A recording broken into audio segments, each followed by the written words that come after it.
The weather sucks, the city is small. Perfect small camera for a small city. Let's do it.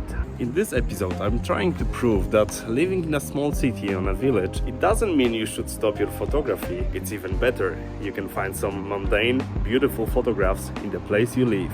Just give it a try. And of course, there's only one choice, my beloved Fujifilm X10. Tommy Nordpol, life in Norway. To be honest, I believe Fjellhamar in Norway is not the smallest city possible. By my standards, it's pretty small.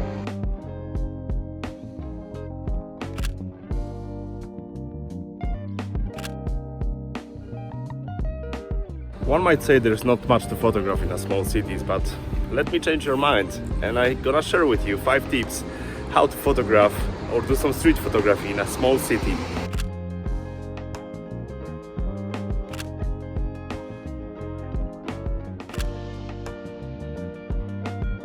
I just need to say that I always believe that less is more, and when I'm put against a small city like that, the one that I actually live right now in Fjellhamar, then I try to work harder to get these photographs. Let's see if it works.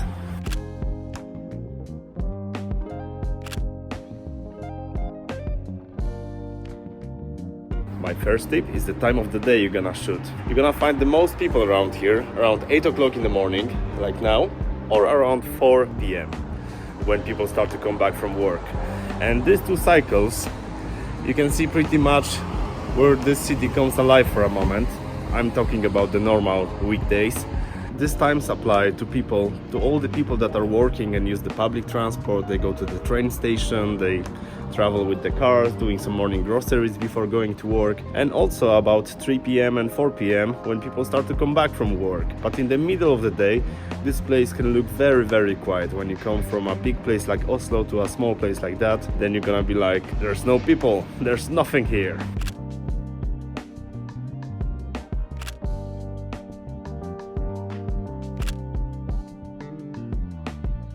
And it's already after the morning rush, 9:30, just few cars on the streets, and city got totally empty.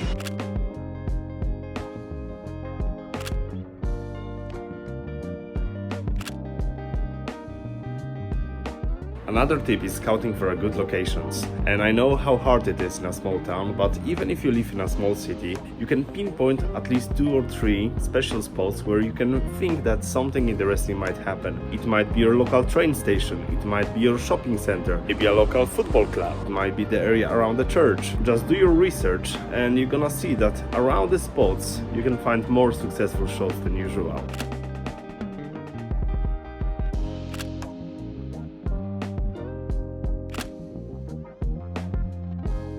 The train goes like every 15 minutes, so every 15 minutes you have a chance to take some photographs. I like this small little train station that we have, and I can always get a shot or 2 over here.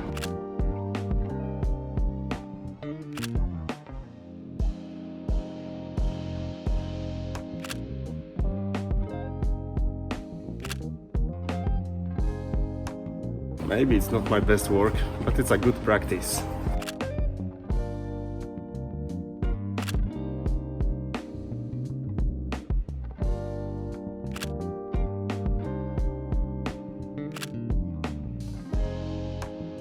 And even on a cloudy day, don't give up. You never know what's gonna happen.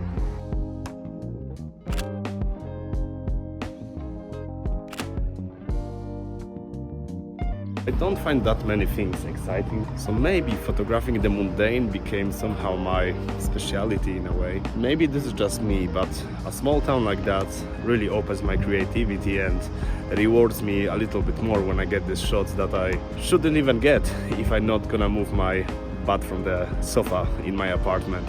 Tip number 3, it's gear related, and definitely if you can get away with a bigger camera in a big city like Oslo, because somebody can mistake you for a tourist or something like that, then it's fine, then it's no problem. Especially in Norway, rarely someone gonna approach you and tell you why you are taking my pictures or something like that. But in a smaller city, as soon as you put even a small camera on your hip like that, you're gonna get the looks.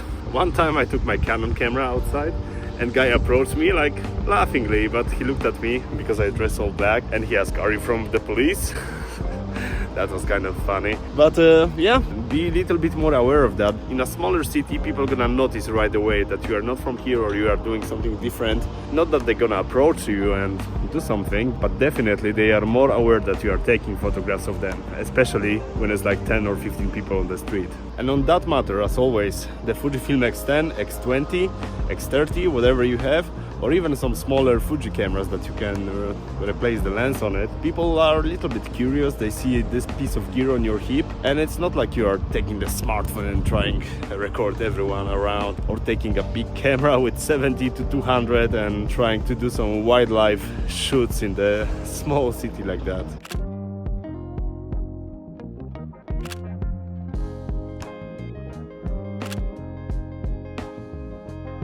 Tip number 4, I would say, keep your expectations low, because it's not gonna be like you're gonna get your best pictures ever in a small city like that.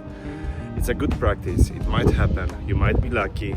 Don't expect amazing results right away. Over my few months over here from May, I maybe have like 10 successful shots, and it all depends what are you photographing. If it's a street photography, it's a little bit more difficult. If it's like environmental, documentary kind of photography to show the place I live, that's maybe better. But still, there is gold over here, you just need to dig it. Alright, let's stop with talking for a while and actually let's take some photographs.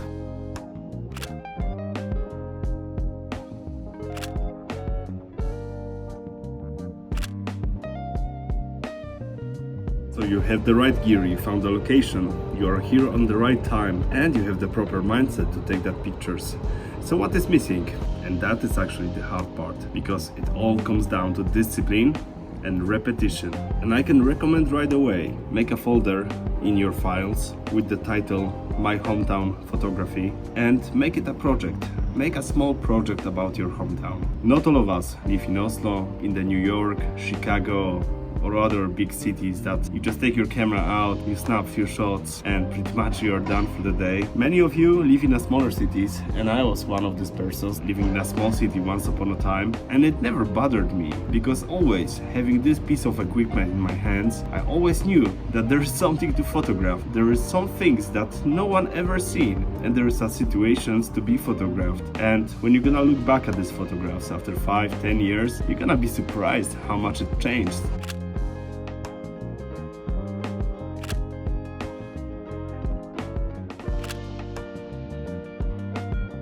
Every city gonna be a little bit different, and believe me, I know what I say. I know everything from the huge conglomerations to a very small towns, or you can say villages, where it's just about 2 streets crossing each other, and still, I always gonna grab my camera and always gonna at least try to get a photograph or two.